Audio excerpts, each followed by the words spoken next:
Hello, Cinco de Mayo. It is May 5th, 2020, 11:15 a.m. And it's Cinco de Mayo, and it's also Taco Tuesday. It is one of those days of the week that it's a holiday, and it's hitting on the right day, a Taco Tuesday. Oh man, you definitely got to go out there and find out who has the best taco. May it be a taco truck on the border, somebody like Taco Bell, somebody likes Taco Cabana, somebody might like, I don't know, Taco Tico, I don't know, Fuzzy Tacos. What else we got going on out there? Maybe you got a friend that makes the best tacos, like Yvette off of Baby Boy. She's gonna get in there and she's gonna cook, she's gonna clean, she's gonna make them tacos. And today is definitely that day. And tacos, it's already Taco Tuesday, so tacos are usually cheap. So, hey, you have no reason not to get you some of this fine cuisine. Oh, man. It don't got to be a taco. It could be a burrito, or it could be a quesadilla, or it could be anything that is from the La Familia culture of the Hispanics, because this is their day. And like I say, feel free. If you're old enough, all of my over 21s out there, keeping it grown and sexy, with some nice mojitos or nice Coronas or Modelo or Dos Equis or, oh man, my favorite, some margaritas. Like I say, happy hour, that's where it's at. So show up and pull up for some nice. You can probably go get it for about $3 somewhere on a happy hour tip. So tonight is the night. We need everyone to jump on it when it comes down to Taco Tuesdays and Cinco de Mayo. Now, I'm definitely gonna be out there with all of my gatos and sombreros. Yeah, you know what I mean? Because I'm that dude. And I'm definitely looking for some nice mamacitas and senoritas. And hey, if you that girl, we're going to have to make it muy caliente. You feel me? You feel me? Hey, ain't that right, amigos? Already, let me know what's going down today. Shout out to all of my Mexican brothers. Let me know. After a long day of work, it's time to chill. Gotta have you a cold one and a nice meal. So, like I say, but seriously though, if it wasn't for the Hispanic culture, they are like the best at what they do. They bring in jobs and do work that a lot of us aren't willing to do. Down the street from my house, we have a tire shop. They are some of the best in town. I can't think of the name of the tire shop, but if you're from here, the one down the street from Church's Chicken on New Austin Road, there, that's where you go to get you some tires here in Texarkana. If you need your car fixed, everybody knows who Pee-wee is over off of Robinson Road, over there by the post office. And it used to be Shockley's, but now it's called Escobar's. And a lot of people don't even know the name of it, but they just be like, put my car in the shop. And that's usually where they go. He is one of the best in town, when it comes down to it. And I've been taking my car there for years. Every time something goes wrong, he can pretty much figure. There's one thing he will do. First, he gonna find out what the problem is, and then he gonna find out what the parts are, and then he gonna tell you what the labor is. And hey, that's pretty what he is. Hey, cut and dry. It's gonna be fair. You know what I'm saying? If he say he can fix your car, he will fix your car. If he say he can't fix your car, he's like, I can't do it. It's just what it is. It's like, honesty. So I dig that.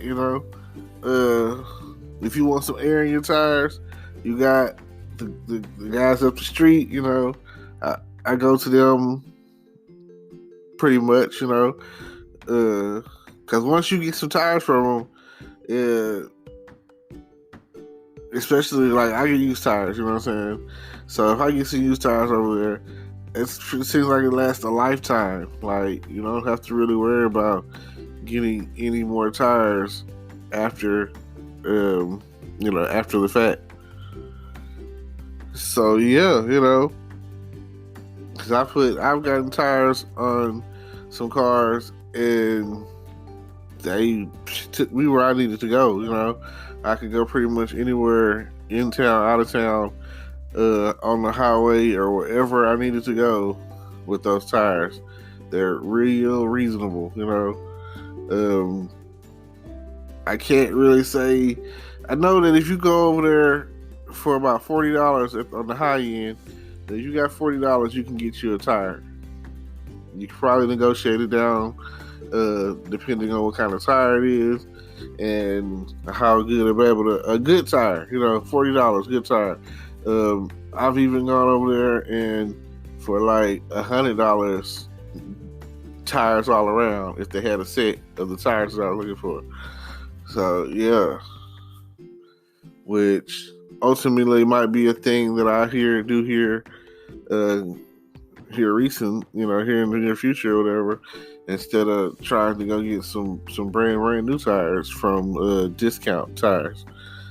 And like I say, I've always wanted to learn more Spanish. I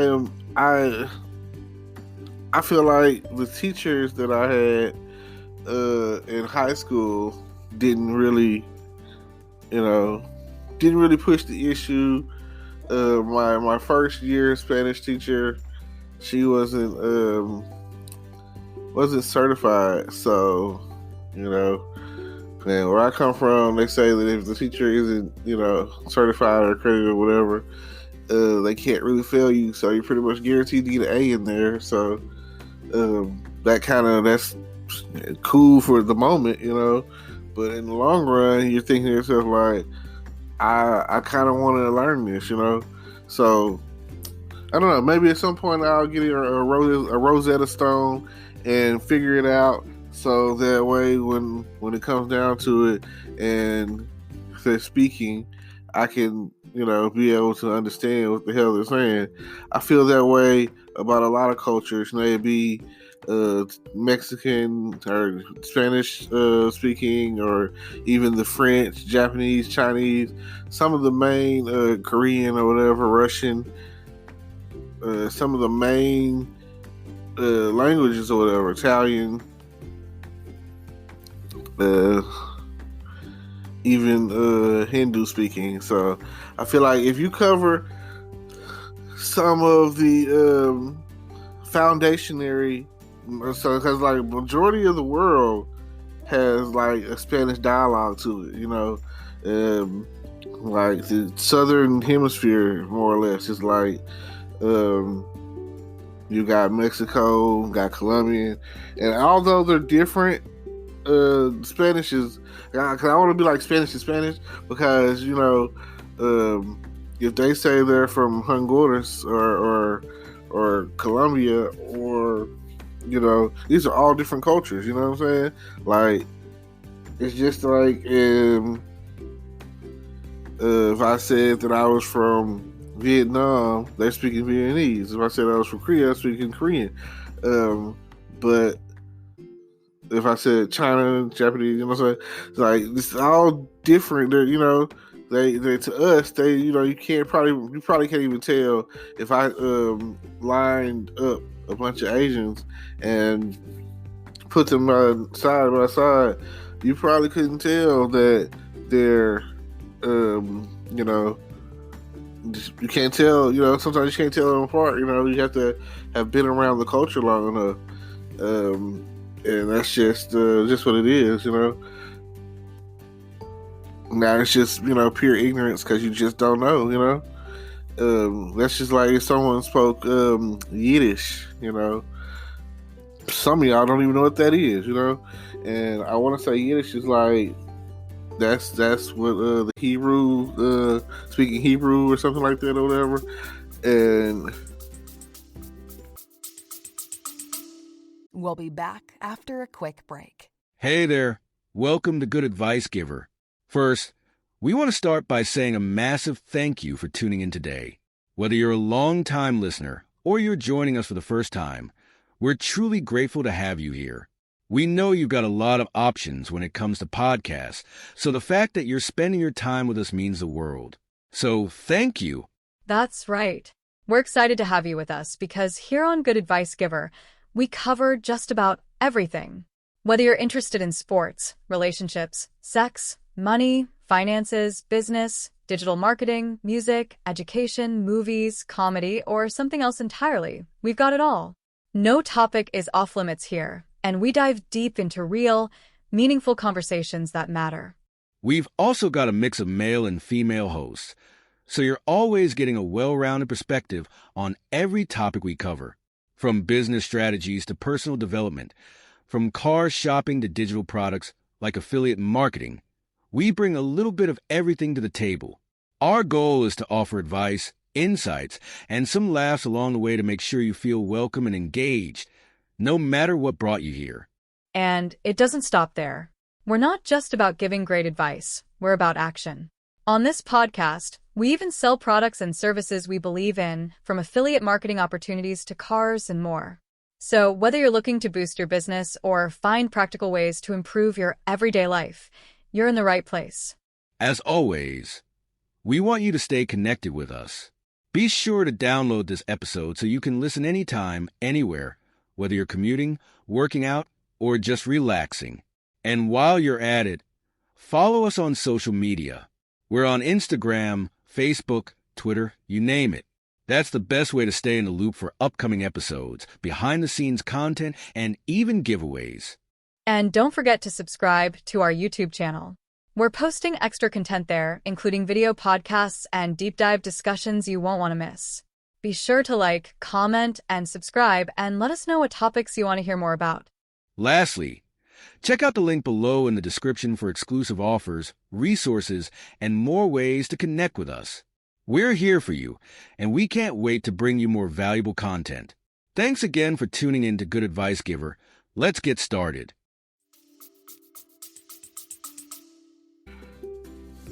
No, Yiddish. I think that's like the who is that, Romanians or something like that.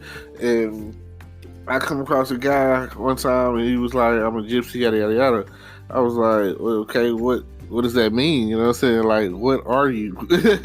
Like, somebody tell me they're a gypsy, and I was like, the guy was like, "I'm a gypsy." I was like, "Well, like, what race are you?" That you say you're a gypsy. You know what I'm saying? I could be a gypsy if I was outcast or not or misunderstood, or lived in the outskirts, or like nomadic or whatever the case is. Got your stick to your own culture. So I was like, what does that mean? He said he's Romanian or whatever, and I think Romanian, I think it was like he was explaining to me that they spoke Yiddish or whatever, and I was like, oh, okay, I got you. And that's a lot of times, like you'll see it at the let's say they have something going on at the United Nations, and they have like the sign language or whatever, and they'll have like all the different translators or whatever. And you would think that if you were part of the United Nations or whatever, and it's not like you're meeting all the time, that y'all, man, one of y'all's objectives would to be to learn,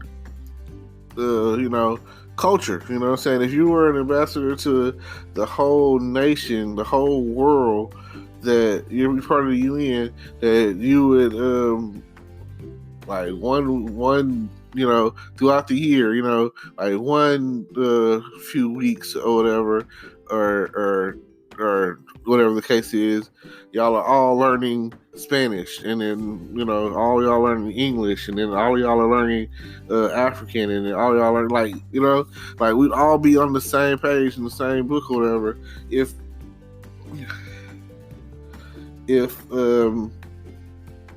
the ambassadors and translators and stuff were, I don't say forced, but like we should always be learning. Like the times where we're doing nothing, and I like myself, you know what I'm saying? But I'm not on that level. I'm not trying to be part of the UN or certain level, whatever. I'm in a comfort zone, and I'm not trying to really make some sort of drastic major change. But if you are, say, a president or a senator or a governor, you know what I'm saying? If you are an elected official, you're high up ranking, and you have like what the decisions you make affect millions, then yes, you know what I'm saying? You should not stop going to be educated. Like if you get a job, let's say being a president is a job, being a senator is a job, but you're working for the benefit of the people, you should still be getting educated, like you're only there for a max, as a president, a max of 8 years, so in that time as a president, you should be to learn some different languages. You should come out of the White House knowing how to speak Spanish, French, Chinese, Japanese, you know what I'm saying? All the key languages or whatever. You should, like, by the end of your first 2 years in office, you should come out being able to speak the basic dialogues that are out there, like you don't have to even. It's not about perfecting it, but there are college students that they go a summer abroad to different countries, and that's 2 months. So if a summer abroad is you're going doing that 2 months or whatever, and you're supposed to, by the time you come back, you're supposed to be able to, be able to observe their culture and their language or whatever, and know how to speak whatever culture that you observe language. So if you're in office, and then you're supposed to be the better of us, maybe even the best of us. You're supposed to be better, that's why we're electing you. You feel like at the end of the day, like, oh man, this person is better than the norm. He's leading the free world. He's the leader of the free world, and he represents us as a country, and it shouldn't be, that's it, like, oh man, I should not come across college students, high school students, and maybe even middle school students that know more languages than you, or just, I'm tired of having, like, when we elect the presidents or whatever, they should have to pass certain tests, they should have to be of a certain level of intelligence, like, sometimes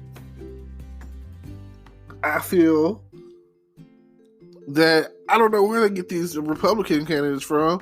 Like, the last couple of Republican candidates that we've had in office, I don't even think they can read. They're making up words, and it's about shaking hands, and money and power. Like, why? Certain jobs require certain levels of education. I can't go out there and apply and get a job and bullshit my way through it. Why should a president be able to do that? That's what I don't understand. Like, it just come across as like this really ignorant, really stupid, and like you blue bloods, you know. It's like what are you guys doing? It's like, I really look at it from a standpoint of measuring out from, I'm just go with the 90s. You know, a lot of people, if you weren't born in the 90s, you are probably not old enough to vote yet. So I'm gonna just start with those who are old enough to vote or who have already voted. You know, a couple of times. Like, if you were old enough to vote in the 2008, then, you know, okay, cool. Those are the people I'm targeting right now. Oh, that's who I'm talking to right now. Because some of y'all don't understand politics, or you know, just too young to really get what's at stake. So I'm gonna say this: when Clinton was in office, he had a great plan. He was smart and all that. He was very charismatic, and everybody liked him, even when he was doing what he was doing or getting what he was got, which still has nothing to do with his intellectual status and states.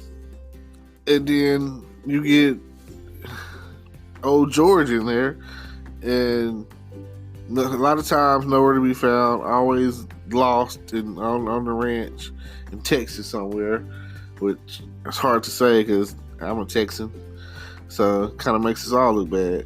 Then, you know, it's just his react time was horrible. You know, like, well, what should we do? 5 days later, let's take him some water. You know, there was so much drama that happened during the 2000 all the way to 2007, 8, whatever, 9, or whatever, however you want to look at it, because I guess the official official presidency doesn't really start until like January 21st. So it would have been January. Yeah, it had been January 21st, 2001, all the way to January 21st, 2009, when they passed the torch. So, you know, the 8 years that he was in office, so many bad things happened. Like, oh my God, you know, it was just horrible. It was, you know, yeah, recessions and bailouts, and, you know, and then, you know, the Democrats get in there, Obama, and we have to clean it all up. Like, where is this coming from? You know, like, what college you went to? Harvard. Oh, okay. And then we had Bush there. What college you went to? Yeah, I don't know if anyone knows. It doesn't really matter, even if you do know. You know what I'm saying? I'm not here to do any research or whatever. It's just the principle, you know. So yeah, I just don't get it. And so much of 2009 till 2017, like, just look at how things were, how good things were during the time frame he was in office. I mean, so much better. Immediately once he was elected, gas prices dropped, and it's just so much better. I don't know. People were getting jobs now, which is a big thing. Like, people, like, they always speak on pulling yourself up with your bootstraps or whatever. Well, the issue with that is some people don't even have boots. You know, so that would be great if that philosophy still worked. Because once you get to a perpetuating standard of my family's rich, Everybody gets boots. You come in the family, you're like, hey, you come out of the womb with a silver spoon, and you pretty much have everything because they've got already figured out. They know that with this amount of money, I can help you grow to this, and then I can show you how to invest in the stock, and I can show you how to buy real estate, Meanwhile, to pull yourself up from the bootstraps, still generations later, still trying to some people are still trying to get their boots to pull themselves up from the bootstraps or whatever. Because I'm not saying it's a generational curse thing, because you still got people out there who still aren't, and still don't have people that have graduated from college, or they're the first ones, or first one to go to college. Like, that's still a thing. I remember when I first went to college, that was still a thing or whatever. But now, these new generation of kids or whatever, they're getting like spoiled stupid. So I don't know if they're gonna have the same views about things that we value. Well, I've been going on long enough about that, which started becoming more political than anything. But it is still Cinco de Mayo. It is still Taco Tuesday, and it is still plenty of time to get out there and get you something to represent for the culture. Shout out to all my senoritas and mamacitas, and like I say, feel free to get out there and get you a nice strong margarita. Go along with your Mexican cuisine. And like I say, Cinco de Mayo, Taco Tuesday. And we're out. Today is your lucky day. Today is the day that our $3 website works for you, paying you directly to your PayPal daily. Imagine $3 ongoing continuous payments to your PayPal account. Imagine falling asleep and waking up to $300 in your PayPal account. How would this make you feel? How could this help you? What bills could you pay? What kind of fun could you have? What does that retirement look like now?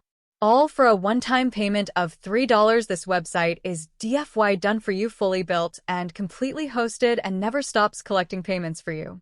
You have spent $3 on coffee on a regular, but that coffee won't help you create multiple streams of income. Click the link below.